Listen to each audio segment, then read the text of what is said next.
Hi, I'm really excited to have you guys from Weekend Creative join us today. Could you start by telling us more about who you are and what you do? Yeah, so I'm Ellie, I'm Arabella. and we're Weekend Creative. I'm an art director and producer. Arbella's photographer, post-production wizard. Our main focus is product photography for brands. So we do a lot of ad content, a lot of campaigns, and we work with our clients from start to finish. So starting with our direction and walking them all the way through to post. That's like our main focus. Yeah. But we also have a very like educational mission to Weekend Creative, which I think started from, in the beginning, we weren't finding the resources that we wanted as freelancers and as creative photographers in the product space. And so we just kind of started documenting and journaling like our journey. And from there, all of this education kind of came out where we're like, oh, we want to share this too, like with other people. And so, our blog has been one of those resources that has been really awesome to share with other creatives. And then we've also started a community, like a photographer online community, and that's been super cool too. And then, we have like a whole shop with all kinds of downloads and things that people can peruse if they're wanting to get into freelancing and product photography as well. And a podcast now. I know. So many things. Yeah. So we have a podcast it's really focused on freelancing and telling stories and sharing advice and just helping other people not feel so alone. Like we all go through these crazy experiences. We all have clients that start out great and then something happens. And we all make mistakes too. And so just sharing those stories so that other people can learn from them and also feel like, oh my gosh, I'm not the only one who's made that mistake or had that happen to me. So yeah, I feel like everything that we have done through our business has come from that, wanting to share, wanting to help others not repeat the mistakes that we made. Yeah, that's so amazing. And I know that when I launched my business, like these kinds of resources were so helpful from people just sharing their experience. And what I like also is that when you started, like you said, you were just journaling and documenting what you were doing. So I assume that you were sharing everything for free, which is amazing. Like I think the like community over competition, I guess, spirit is really present in the creative industry. But I assume, like you said, now you have a shop where people can purchase templates and everything. So it seems like it evolved organically from something that you did for others and for yourself to a monetized thing. And I think that like led to like the success of it too, because we were just doing it because we wanted to do it. We loved it. And so it just kind of came from this genuine place. And then over time we were like, oh, well, like people seem to like really like are finding all of this relatable. And so eventually we were like, well, I mean, we've put in 2 years of time, putting out all this free information and free resources. So like, how do we find a way that still keeps it genuine, but still helping the community. So we've been able to monetize that, which is great. And it made it more sustainable for us to continue working on it. Because it kind of reached the point where we're putting so much time into this that like the only way for us to continue doing it and serve our clients and do everything else and make the resources even better and put more time into them, like we had to monetize it. So allowed us to make them better and to be able to do more of it while we still offer like a lot of free content too, but wanted to like make it sustainable for us so we didn't have that burnout. Which actually made me wonder, how do you sort of plan your time around all of these? Like, do you have a schedule usually? How does that work? Because it's so many different things, and I know that you can get lost in having too many tasks. I know, it's still like a work in progress. I think I feel like we're both very much like the kind of people where we're like so excited by the idea and we're like ready to like launch, but then it's like sustaining it and like making sure that it still continues and we don't experience burnout. But I mean, I don't know if you wanted to answer that for yourself. I think it helps. Especially this year, we've raised our prices for our shoots a lot, and that has allowed us to take on less client work, but like bigger projects, if that makes sense. We take on bigger projects less often, and so we have more space in our schedule then to do these other things. that, are important to us. So that's been really helpful, but also I think just learning like what to say yes to and what to say no to, which is really hard because we want to say yes to everything. But being able to like really pick and choose has been good. And then I think we're still learning the balance of things. We don't really have necessarily like a set schedule every day. It's kind of just like what needs to happen. Yeah. And we definitely try to like, at least like, I know our Mondays are usually like the days where we try to do like social media, but during planning, like, okay, what blog posts need to go out in the community, or what blog posts need to go out in our like regular blog, and like stuff like that. But it's still tough. Yeah, I'm sure, for sure. And would you say that, having such a multifaceted business like that has helped each side of your business grow, and like you learn from one endeavor and that you can apply that to the next and everything? It's really fascinating. Yeah. Absolutely. I feel like everything that we have done in our business like has kind of led to the next thing, like, and it all connects, right? So like if like our blog, right, we wouldn't have started our online community if we didn't realize that people really loved that content. And then we also wouldn't have started our podcast if we knew that freelancers are also dealing with these crazy clients or like dealing with situations that need these stories that need to be told. So like I think it's all connected. And I think too, like we've just like, I think we keep waiting for something to fail, like, because we're kind of just expecting like, okay, at some point something that we do is like gonna be a bust, like something's not gonna work out. And so we're kind of just like, okay, we'll just keep trying new things until something like doesn't work. But I think one thing that's important is that everything that we're doing, we're excited about and we're passionate about it.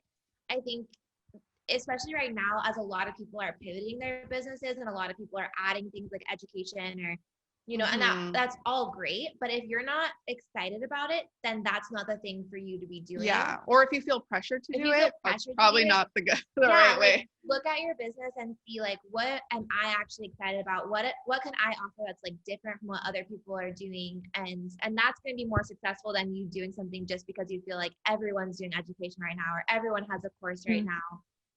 Everyone has a podcast right now.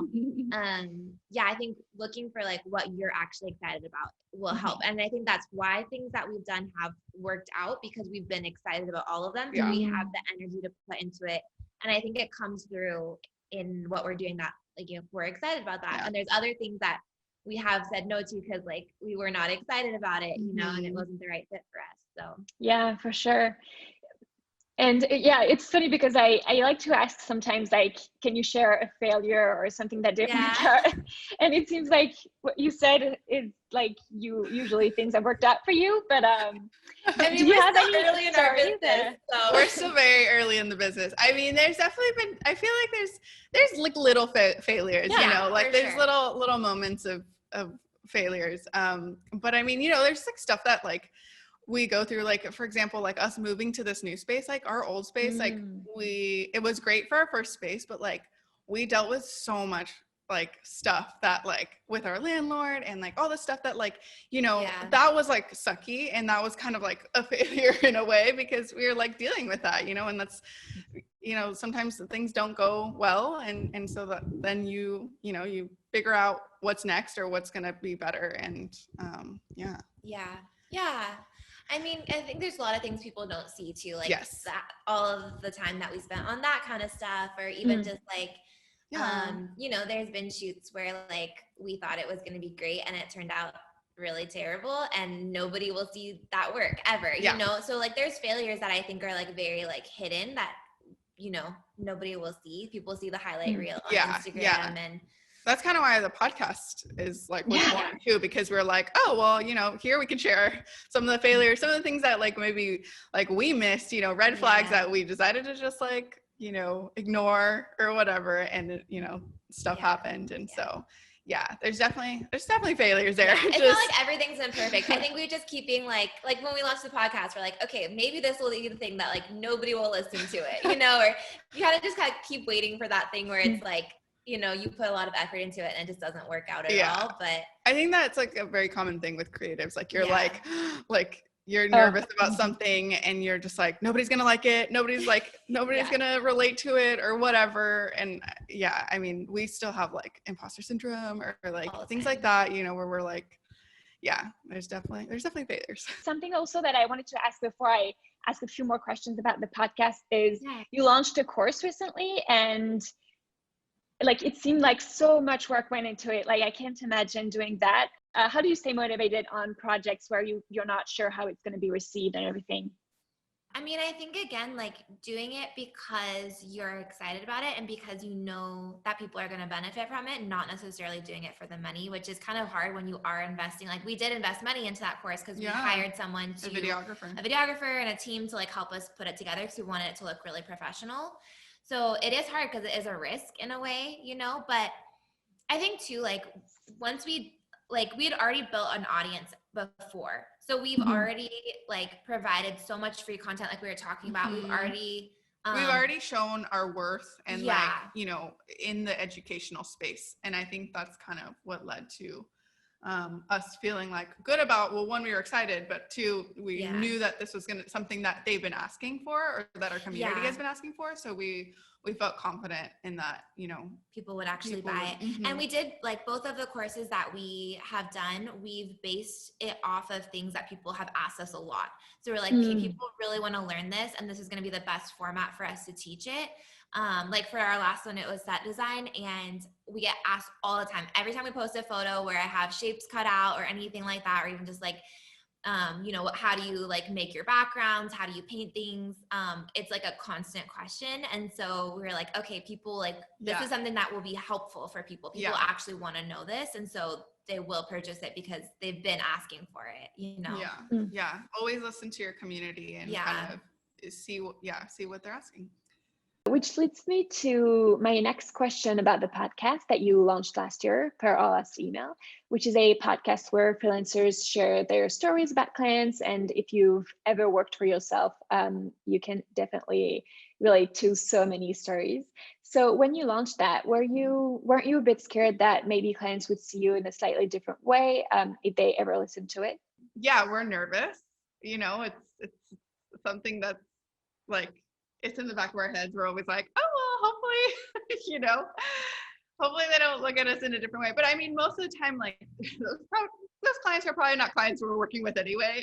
Yeah. So and they're, it's never any like, you know, we never come at it from like oh my God, we want to like bash this client so much or like anything like that. If anything, it's more of like to serve the creative community as far as like, here's what went wrong.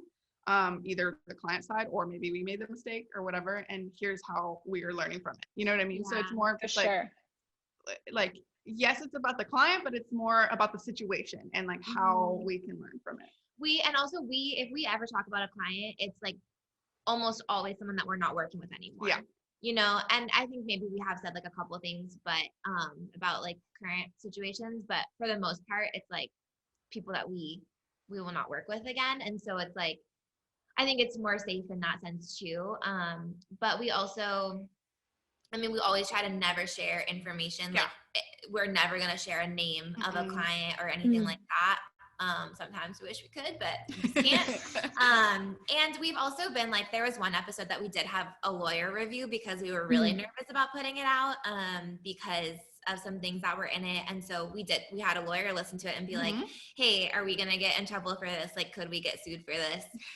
Because we wanted to just be really extra careful and protect our business. So I mean, it is kind of scary. And like, I kind of feel like most clients wouldn't listen to it, but I guess if they do, hopefully they just learn from it.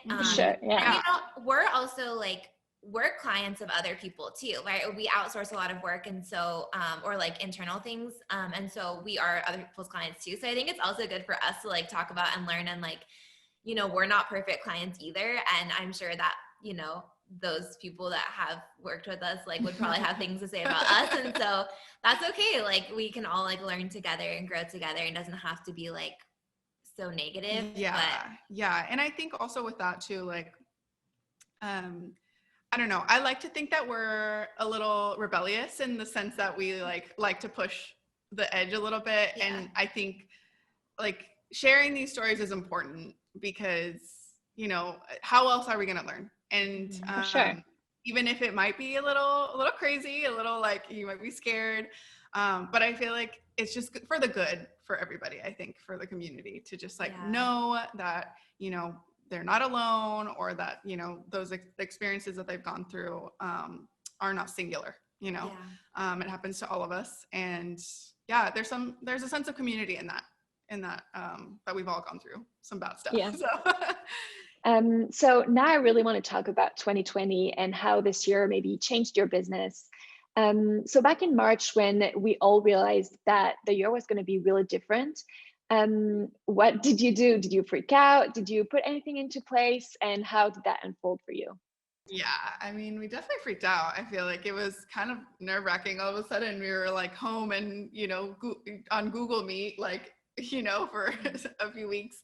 But yeah, I mean, I think everyone was scared, right? We weren't sure what's going to happen.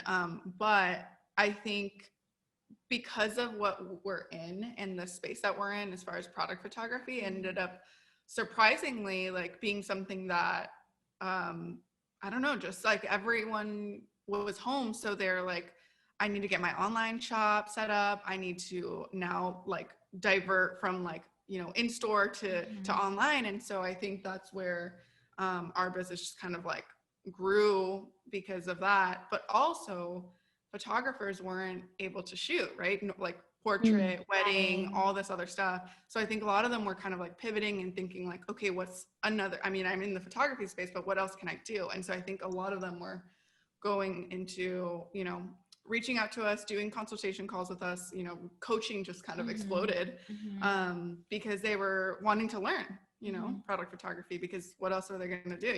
They have to figure it out. So, yeah, I think it was surprising. I think like all those aspects to us were surprising. Everything.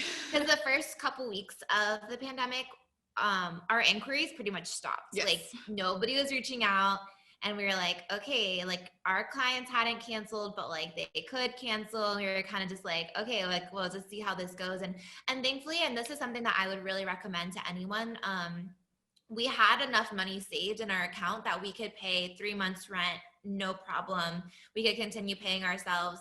And we're very careful about always putting that money away. So I always have 3 months rent at any given time. And I would probably even like to have 6 months rent just in case, and I have like a separate account for that. And so I think that was something that made us, even though we were nervous, we were still like, okay, we can pay rent. And like to have that peace of mind is really, really helpful. And so, if you're going to learn anything from this year, it's that like things are very uncertain and you can't guarantee tomorrow. And so I think that's something that I would advise anyone who's a freelancer is to have set aside that money so that you can pay your expenses for a few months if something happens, if you get injured, if, who knows, God forbid anything happened, but you just never know. And so that was helpful. And then, we were just in a space and in a position where like our services were suddenly more valuable and the information that we were providing was more valuable.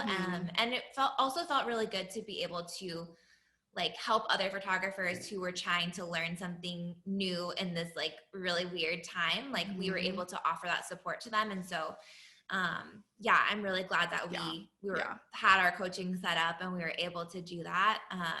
So I know especially like May was like a huge month for coaching for us. Like we had so many photographers, almost all of them were wedding photographers. So it was just, very unexpected, but and there's also some like really unique things that happened too, like we had a couple or one wine client that like their sales just like blew through the roof. Like, they had like 300% increase in sales because they sell wine online. So they were like, we're doing great. And we were like, okay, great. We're glad, we'll keep going with you. So, So, I mean, a lot of unexpected things that we're like, we just, we weren't sure what we were like, okay, we'll just ride this wave. And, I thankfully, again, like what we do is product. So most of our clients are usually not even in the area. So they usually just ship us stuff. So I think that was kind of like that benefit of like, not really having to be working with a person, other people, so I think that was we were lucky. Yeah, which leads us back to, like we said at the beginning, having multiple revenue streams, which can be very reassuring. And also starting, like, you didn't know that your educational side of the business was going to be so helpful, but you had worked on it for months and years, and it came in handy right now. So like the things that you do now, even if they seem small, might come in handy later. And you said that this year taught us so much, and I think it also taught you that you could survive such a difficult time because you had the resources in place and you are resilient and strong and everything. So the more revenue streams that you have, the more stable your business will be, because even if there's not a pandemic,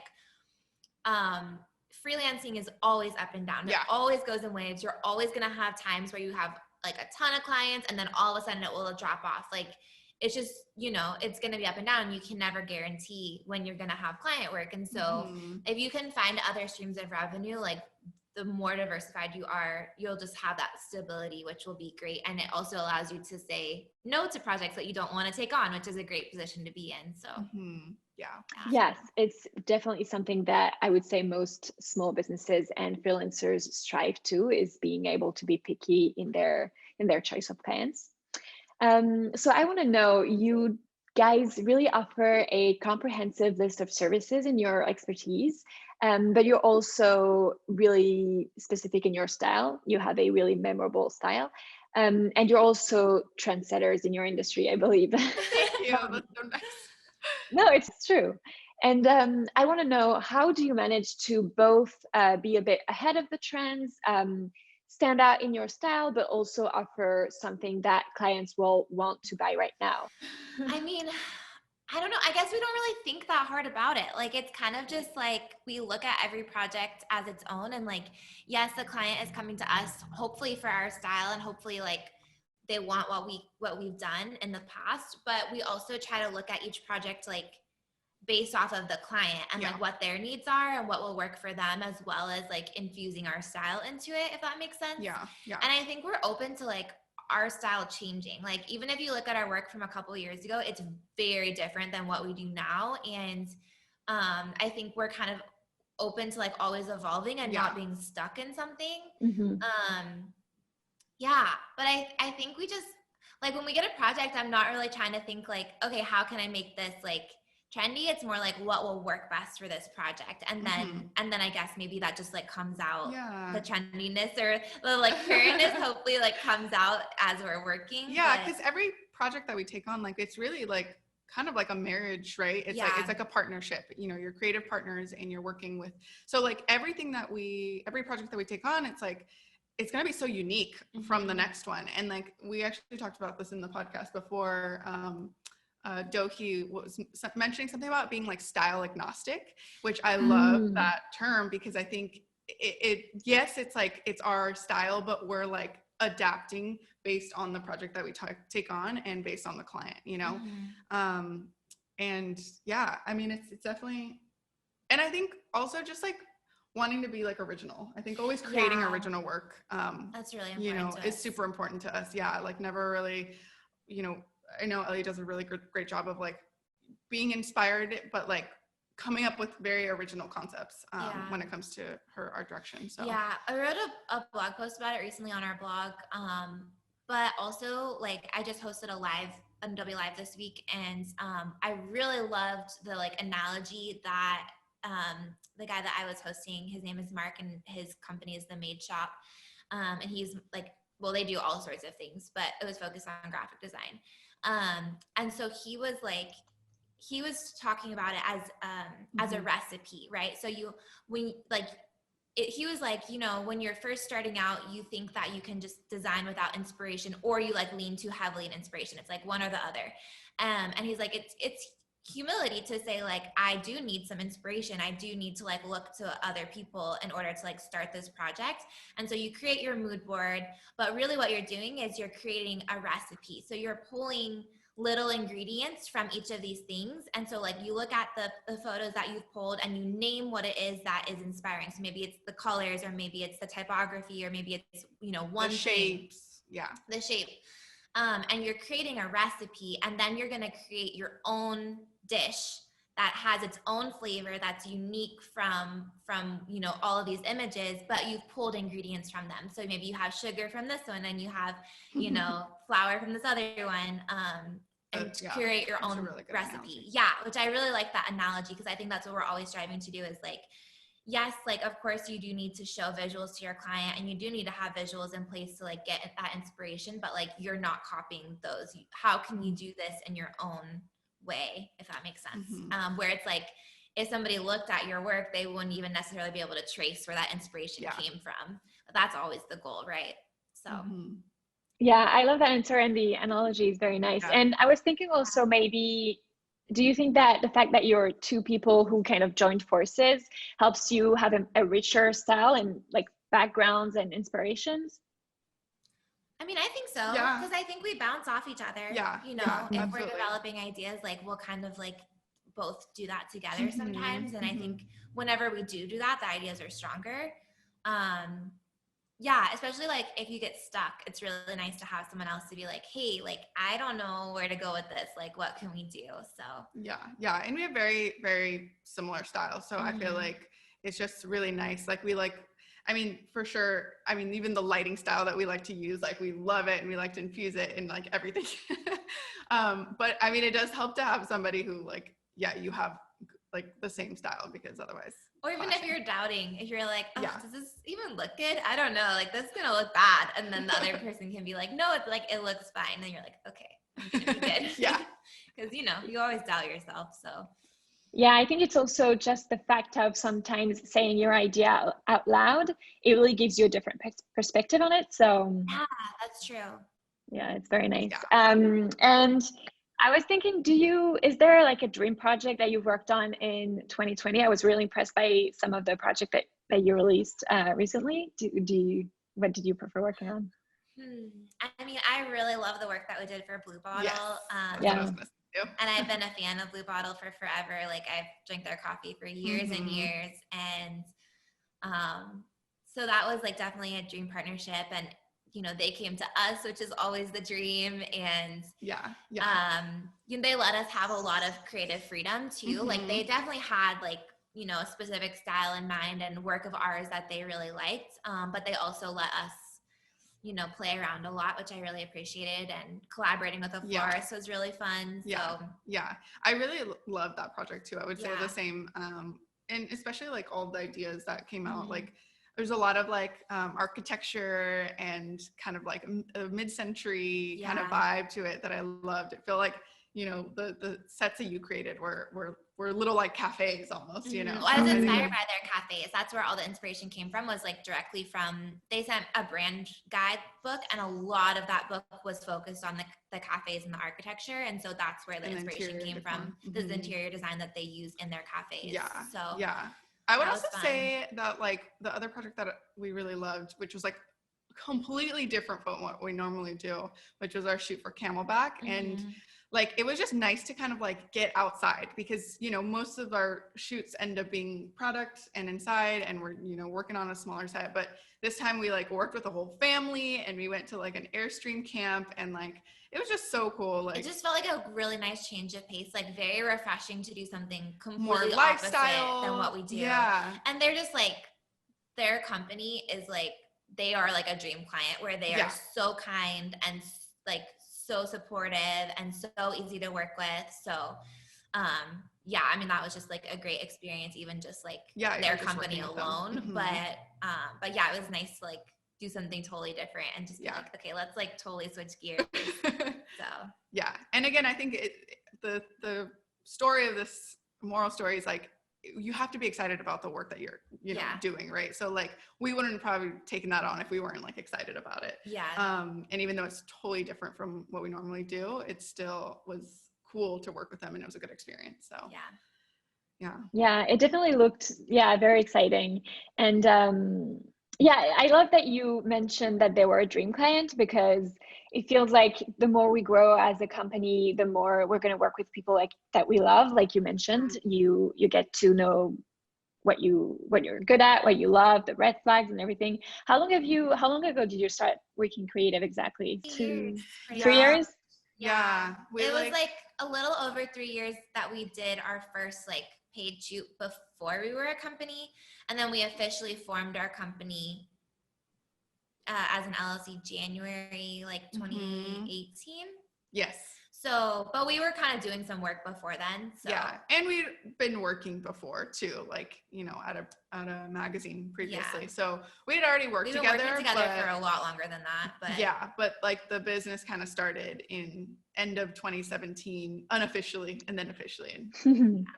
Yeah, it always really intrigues me, sort of the question of if you learn more when you're on your own, or if you really need to work at an agency or in-house before you go on your own. What do you think are the biggest lessons that you working for someone else versus working for yourself? And I learned that I don't like to work for other people. Yep. No, I think both of you. Yes. Yeah. But I also learned, at least for me, like I can't work alone. Like I need to work with someone else because I'm such a like scatterbrain. Like I need more direction, and I think that's kind of why I think we've like worked really well together, because she's kind of more structured and like can like lead, which like I'm like more of a follower, more like I'm a support kind of person. But I mean, definitely, I think we both agreed like. I mean, I think I knew from the start too that I never wanted to work in like a corporate company or an agency setting. Like quickly realized I was like, nah, this is not for me. And so I think that's, yeah. Yeah. I mean, I think I kind of pictured myself in that kind of environment. And then once I've never liked being told what to do. I've always had very strong opinions about like how to do things. And so I think being in a situation where like I really had to like do what somebody else wanted all the time was very like, I just didn't thrive in that kind of environment. And so, yeah, I think I did like just learning that about myself. And like, I mean, I think there were like really good things that I did learn. Like I was working mostly like fashion editorials there. Mm-hmm. So it was definitely different than what we do now, but even just learning like how to work with model agencies, how to put together a call sheet and how to plan out a shoot and how to like, you know, kind of come up with things in advance. I learned that to an extent there. I think I've learned it a lot more being on our own just because the kind of work that we're doing is a little bit different. But then, you know, I was able to use all those things when like, okay, Camelback comes and I feel very comfortable working with models. I feel very comfortable pulling wardrobe because I did that for years. And so those skills, like they still apply here and there. Yeah, I would say the same for me too. I mean, working on those editorials, like I think during my time there, like I really learned, like got better at directing, at like shooting, you know, and editing, a lot of like post-production. So I think, there's definitely a lot of lessons that I took with me, but I mean, we just knew that like, it's hard when you have all these ideas for, you know, all these ideas that you want to do, but you have to fall under the direction of somebody else, and that really sucks. Because you know how good it can be if we just, you know, we're given a little bit more freedom to you know, flesh out those ideas. But you know, unfortunately, that's just what happens when you work for someone else. So that's why we were like, well, let's do something for ourselves instead. Yeah, but I mean, it didn't start. We never really. I mean, I never really thought that it would actually be our full-time job. Like it was kind of just like, oh, let's do this on the side for fun. And then it grew. And so I'm still trying to wrap my mind around the fact that like we quit our jobs and we're doing this full time and somehow we're surviving. Like I still sometimes am like, how did we do that? Like, I don't know. I agree. You know, neither of us have any sort of like business background or anything. We've had to learn everything on our own and with the help of other people. So yeah, it's kind of still sometimes that was something that we're like, I don't even know how this happened. Yeah. It's great. Or even how we're in this space right now. You know what I mean? It's just very like, whoa. Yeah, it's so exciting. And I really hope it inspires other people to go on their own, because you have to take risks, and that's how you grow. And so, you recently moved to a bigger space. Is that going to give you more opportunity because I know that you rent your space under Little Sunday Studio. Is that going to allow you to do more things and extend the side of the business? Oh yeah, so much. It's much more conducive to portraits because it has high ceilings, it has natural light, it has some cool like brick situations going on. And so most of the photographers in our area, I would say, are portrait photographers. There's a lot of portrait photographers. There's not a ton of product. So our old space was like fine for product, but this one is much better for anyone who wants to rent it for portraits, which is great. There's also some other things that help, like our office is completely separate from the studio, so that if someone rents it, we can still be in our office and still work, but not be like, oh, we're like watching you know, like we kind of wanted that separation so it didn't feel like weird. Yeah, exactly. And I think the other thing too, I mean, just having a bigger space and more kind of like, you know, there's more rooms too. So like we also have like a smaller room that's going to be our podcast and streaming room, which is awesome. Which we can rent out too. We can rent that out too, but also like, I mean, the thing with our old space was that we were like setting up and tearing down like everything that we were doing. So like any time that, you know, Ellie was working on production, she would lay out all her stuff and she'd have to clean it all up. And then the next day we were recording a podcast episode and then I had to set up all that, you know, so like all these things that like take time. And so it's just nice to be able to have like a dedicated space for that kind of stuff. And I think it's just going to make our lives easier. Yes, I totally agree. I think having a dedicated space for certain types of work really helps you be focused and is so conducive to creativity.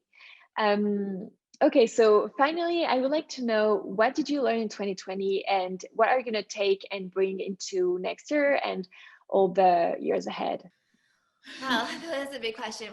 So we still have to sit down and plan out our goals for the new year. Yes. That's something that's really important to our business, is like goal setting and figuring out like our strategy in advance and making sure that everything that we do, even just like our little day-to-day tasks, lead back to our goals and our mission and our values. So we sit down and like redo those every year. So we have to do that still. But I think like one of our really big goals for this year was, even before COVID, was to increase our passive income. And so I feel like we've done that, but I think now that we've started it, there's definitely like a lot of fine tuning and ways that we can like make it better. So we're going to be working on that for sure.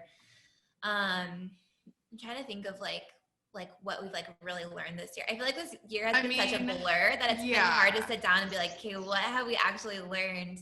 Well, I think it just like solidified like kind of some of those things that we've already put into place, where it's like, we want to make sure that we're good if something ever happens again, where we are like, you know, forced to stay at home or whatever. So I think just like continuing, like having that like security of like knowing that we have 3 or, you know, 6 months of rent and saved up, and, you know, that our business can stay afloat no matter what. And yeah, I mean, I agree with you about fine tuning all the income, the passive income streams, making them better. Yeah. I think we have like, I mean, there's a lot of things that we're like, okay, we'd love to do this and we'd love to do that. And like, just trying to like hone in and be like, okay, what's like most important to us? But yeah, I feel like we've learned, definitely learned that like being prepared is good. And, I think we've learned too, just like the power of like community, and how even though like, we started a community, but like we've learned from everyone in there, and we've like, even just like feeling like you have support is so important. And so we're trying to figure out how we can foster that even more in the new year, and how we can make that community even better and even more, just like applicable and like just a better resource even. I know we've been doing like we have different levels of membership in the community, and the highest level, we do a group video call once a month. And even just that, like, I always leave those calls just feeling like inspired and encouraged and like, you know, ready to like do more. And so, I think just trying to increase that this next year and provide more of that for other people, I think is definitely something that we want to do. Yeah, for sure. Wow, congrats. That's really inspiring. That's really amazing. I'm going to let you go back to work, but where people can find you first? Yes. So we have 3 Instagram accounts. I know. Our website is weekend-creative.com. Yeah. And then our Instagram is @weekendcreative, all just one word. And then our studio is at Little Sunday Studio, and our podcast is at Per Our Last Email. Yeah, those are the main places. Those are the main places. And then, you can join our community through our website. So we host it on, it's hosted by Patreon. So Great. Well, amazing. Thank you so much, and have a great rest of your afternoon, and we'll talk soon. It was really great talking to you. Thank you. So great